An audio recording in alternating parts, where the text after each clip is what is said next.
Hey, what's going on, everybody? It's your boy Marks from Team Takeover. Sorry for the delay there. My camera was on, but not on. It was weird. But this is part two. Well, two, not four. But part two of the Nats recap. This is a follow up to my deck profile, which is currently being uploaded right now. If you see me stick my hand over here, I'm constantly tapping my phone so it doesn't turn off, so the deck profile can fully upload. But yeah, I just want to talk about Nats, dude. Nats was awesome. And I kind of want to talk about my deck in relation to the field, basically. What I thought, what my team thought going into it. And basically where we were with going into Nats, what decks we were going to play, which was a crap show. Which I think actually pretty much sums up the field of Nats. Nats is a crap show.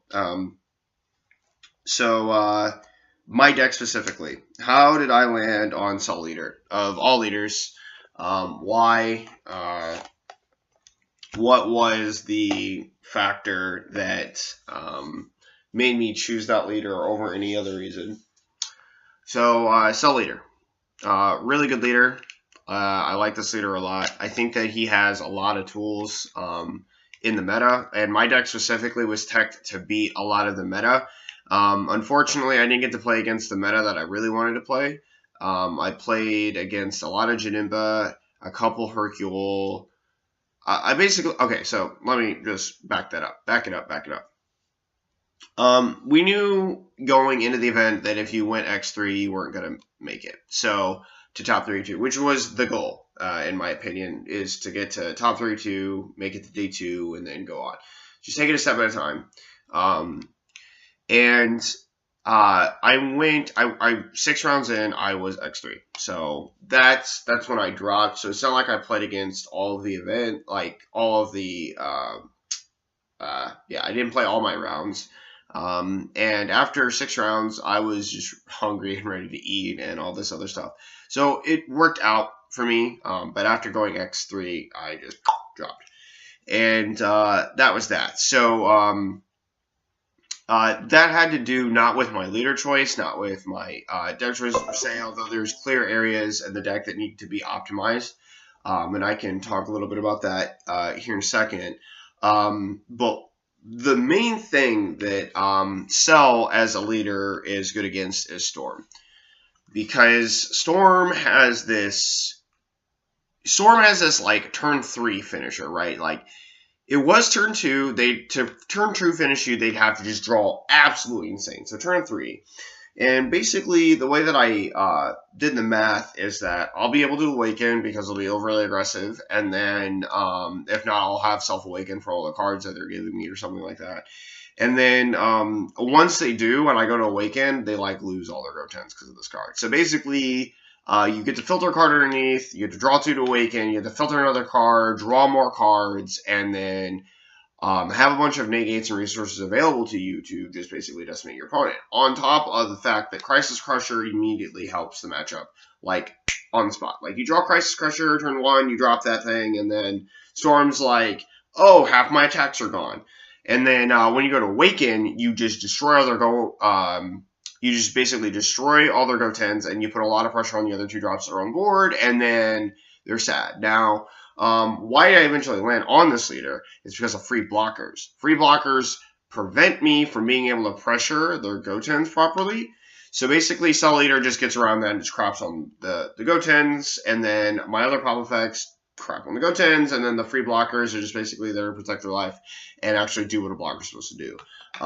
As well as being a green android leader, which plays into Cell Chain, which coming into this event, I knew Cell Chain was going to be important. Had to be important. Why? Janemba's a thing. Janemba hates Cell Chain. Why? Doesn't have a lot of high recovery. Doesn't do a lot of anything after you Cell Chain them, but try to slowly recover and then, mill your opponent's deck. I mean, that's all the deck does. It protects itself and mills your opponent's deck. If you take the cards away that allow them to protect themselves, they die. And that's just very, very basic math kind of to do when interacting with the deck. Because the deck's so linear and it's always going to do the same thing. It's just how it goes about doing that same thing. And getting to that endgame state where you have no cards left in deck, which ties into Super 17. Super 17 against Janemba is like Janemba's literal worst nightmare. Cell Chain is one thing. It's just one thing. It is a completely other problem massive nuclear bomb on their day when a card is then swinging for critical and at the same time ripping the rest of the cards away. So let's just go over what was the basic game plan. Cell Chain them once. Turn 2, the next 2 turns, so basically at turn 3. The next 2 turns, you basically defend yourself or accept certain trades that you can take, like from critical or not.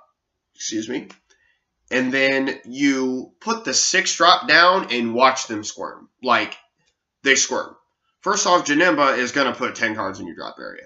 Second off, the Union Absorb for the Super 17 is from deck or drop area, which means them putting the Super 17s doesn't help them. In the drop area, it doesn't help them because basically I get them back either way. And then, if that wasn't bad enough, the Android 16 Super Combo on top of it is just backbreaking. Like, if you have a 16 Super Combo, the Super 17 after you Cell Chain them, you won. You just auto-win against Janemba. The only thing that would be bad is if, they have milled, a lot of your cards, and you're, got 4 cards left in deck, and then they're going into their next turn, and they just had a high life total and you couldn't kill them. That's, the only way Janemba beats you. Other than that, you decimate them. You just absolutely decimate them. And the funny thing is the turn you Cell Chain them, you can, get aggressive, and if they don't have any energy open, which they generally don't because of tap, you're going to get a lot of cards out of them one way or another. The only question is whether you want to give their cards, valid value versus, you're tapped out, I can actually give you more cards now, and then rip them from you with Cell. So basically, that's basically the strategy around Janemba. Now, where I failed to take a deck into account was Hercule. And I've tested Hercule since Nats against a very amount of decks. And I can honestly tell you that Hercule gets destroyed by Janemba, which is what I thought going into Nats, which is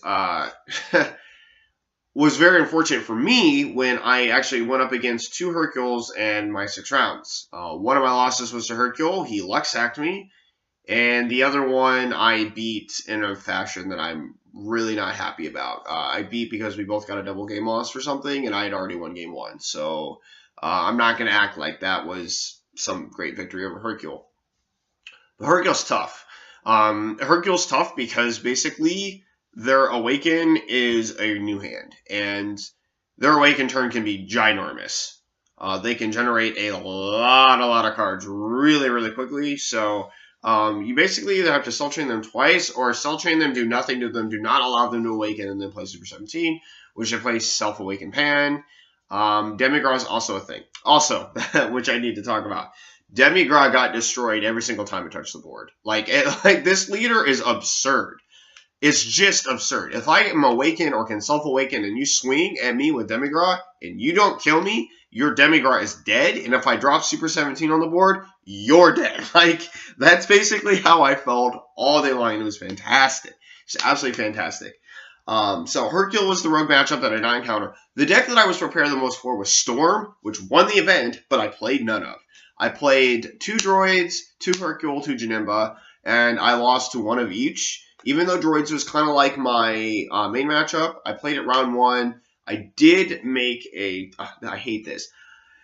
Basically, it's like a misplay that's not a misplay. It's one of those situations where you have a decision to make. You could look left, you could look right. You don't know which one's going to win you the game. And it turned out that the one I chose, I looked right when I should have looked left.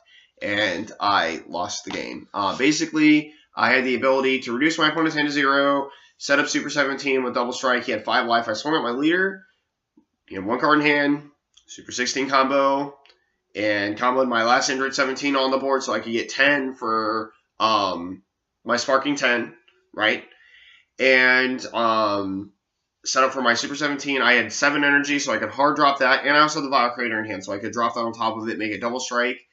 And he had 5 life, so the card that he would guarantee take is my leader, because when I swing, he did negate, and then I dropped his last card in hand, did nothing.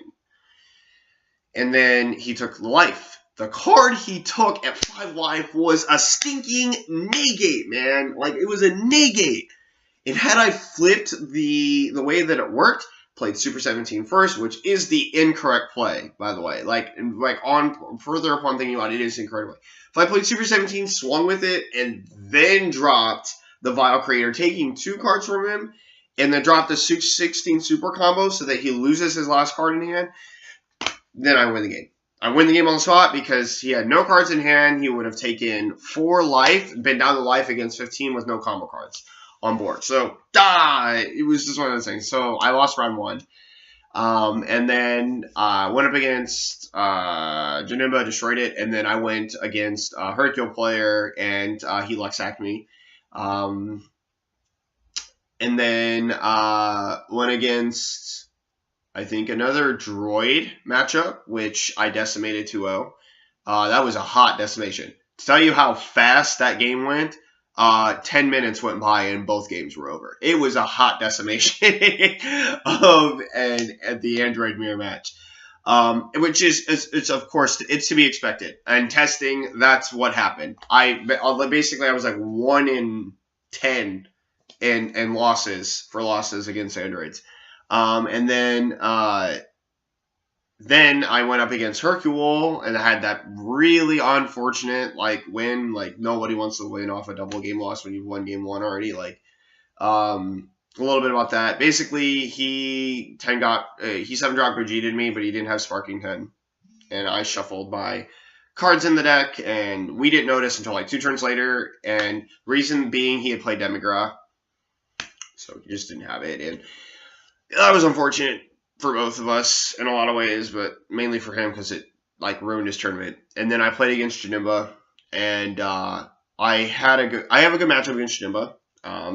It's just that he got there. And by the way, I didn't win the die roll at all. I won it in 1 game against androids, and Janemba on the play is pretty serious. He saw the right cards. He would have lost. But he top decked the Demon Sword when I had Super 17 on board. So everything was according to plan. He just saw the right card at the right time, and it was 2-3. So it's not like he would 2-0 me or anything. He won game 1. I crushed him game 2, and game 3 he top decked the 1 card that would have given him to win the game. So. That's okay. That's hard games. That happens, and I'm not salty. I loved that day. It was a fantastic day, fantastic event. So, I just want to talk about a couple cards that I'd probably change out of the deck. So, Cell's Birth, I'll probably cut this down to 1. It wasn't super pivotal to see multiples of that card. It was nice if you saw it. And by the way, when you got I hard casted a 7-drop for 5 with that card. It's absurd. It was just absurd. I also evolved Cell. I played Cell, 7-drop Cell, all the ways you can play it. I evolved him. I hard casted him. I hard casted him at less than his value. Oh, it was great. It was absolutely fantastic. Obviously, I absorbed up into him. Android 17, Limitless Energy. This is a card I probably cut from the deck. Honestly, just because mainly it's not as impactful as I wanted it to be. It was good being a blocker and everything. But I probably play the 3-drop blocker just because it kind of serves the same purpose. Although that card can be tapped down by Gold Frieza, so it's kind of weird. Yeah, honestly, those are pretty much the 3 cards I'd change. And honestly, probably going forward, I do have 2 full power energies.